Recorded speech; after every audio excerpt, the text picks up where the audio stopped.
Pakinggan nyo ha. Pakinggan nyo ang sinasabi ni E.S. Bersamin.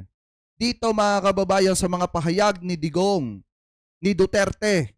Kasi si Digong mga kababayan, naging presidente yan eh. Alam niya naman, yung mga pinagsasasabi niya. Pwera na lamang kung nakapentanil po siya mga kababayan. Baka maintindihan pa natin. Pero ilang beses na niyang sinabi yan eh. Na bibitaw siya, babato siya na adik ang presidente, bangag si PBBM. Pero in the same time mga kababayan, mag-iiba din yung sinasabi niya, pabale-balegtad, yung mga pinagsasasabi niya.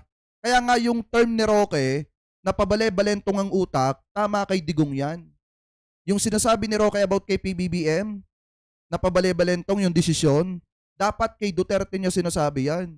Dahil magsasabi si Digong hapon, magsasabi ng hindi adik si PBBM, kinabukasan sasabihin, adik si PBBM, kinabukasan na naman, hindi adik